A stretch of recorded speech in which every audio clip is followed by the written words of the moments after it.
What's up pining mga memsers? Welcome back to my channel para sa isa na namang video tungkol dito sa bago at upcoming anime MMORPG na nilabas kailan lang na muli na naman nagpakislot at nagpatibok ng puso ko para sa anime MMORPG na winasak na before ng Blue Protocol na hindi daw magkakaroon ng global version.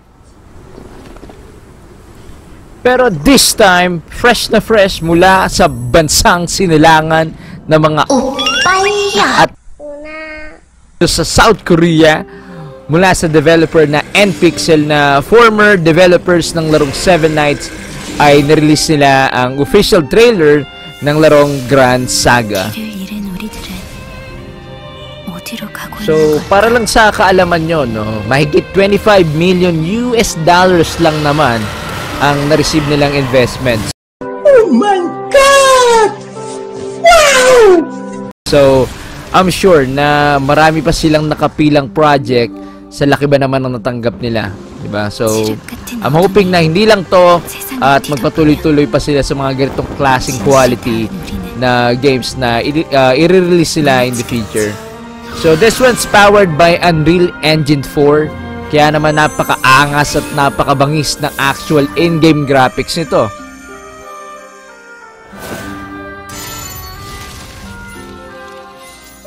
So, ang istorya tungkol sa isang typical na, bida-bida, isang knight na naglakbay para iligtas ang kaharian mula sa sumpa ng isang dragon.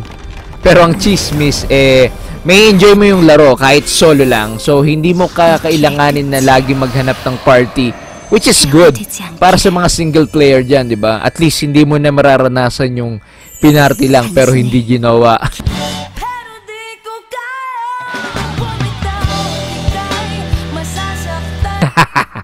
Pero at least, sa'yo lang pera mo, di ba? Pang-top up mo na lang in-game. Well, speaking of top up in-game, wala pa naman talagang balita dyan. Medyo feeling ko lang kasi halos lahat naman ng games nga ngayon may in-game purchases. Depende na lang kung magiging pay to win yan o yung tipong nasa pera ang lakas. Yung tipong pag nakalaban mo sa PvP, paghahampasin na lang yung kaluluwa mo ng binili niyang worth 10,000 pesos na sword.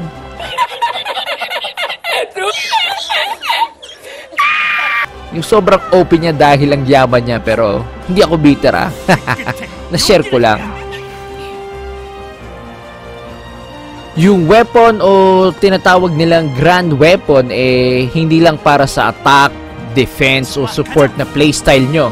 Pero nagbabago din ng skills at ang itsura nito. So, inaasahan na i-release ang game na to this year, 2020. Well, base na din yon sa official trailer na nilabas nila. Kung anong platform ang mauuna, kung mobile ba or PC, yun ang hindi pa natin alam. I'm not sure kung kasama rin ng console, pero yung trailer galing sa mobile device. Well, isa lang ang sigurado ko, na sa Korea ito unang ilalabas.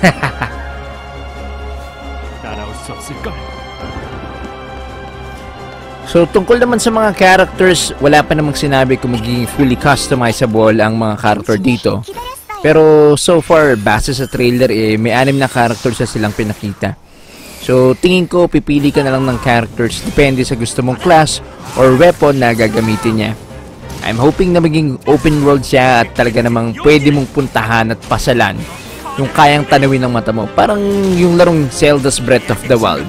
At sana hindi maging dungeon base or dungeon runs lang kasi sayang naman. Not sure kung para saan yung part na tumatakbo yung character sa ibabaw ng mapa. Well, iniisip ko na lang na baka yun yung ginawa nilang way pag mag-fast travel ang character mo papunta sa ibang lugar para cool tignan. Tungkol sa combat style, since wala pa namang display interface yung trailer, hindi ko din alam kung tulad ba siya ng ibang game na pwede mong ilock na lang yung target then auto-attack na and then skill, or gaya ng iba na mag-aim ka na lang and then para umattack or gumamit ng skills.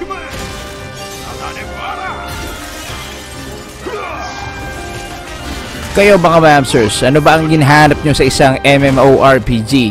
Gameplay, story o graphics ba? At ano ang gusto nyo makita sa game na to once na na-release na siya? I-comment nyo na, mapag-usapan na yan. Tapos sasabay nyo na rin yung pag-subscribe at pag-click sa bell button para updated kayo sa mga susunod na video ko. So far, yun pa lang naman ang mga nakalap kong balita at chismis tungkol sa game na to na nais ko lang din naman i-share sa inyo. Pero kung may balita kayo na hindi ko nabanggit, mas maganda kung i-share nyo rin para mapag-usapan natin. Well, aantabayanan ko pa din yung mga susunod na balita tungkol dito. At sana pag nangyari yun, may official release date na. At kung may plano ba sila na gawing global tong game na to. Pero sana maging global talaga tong game na to.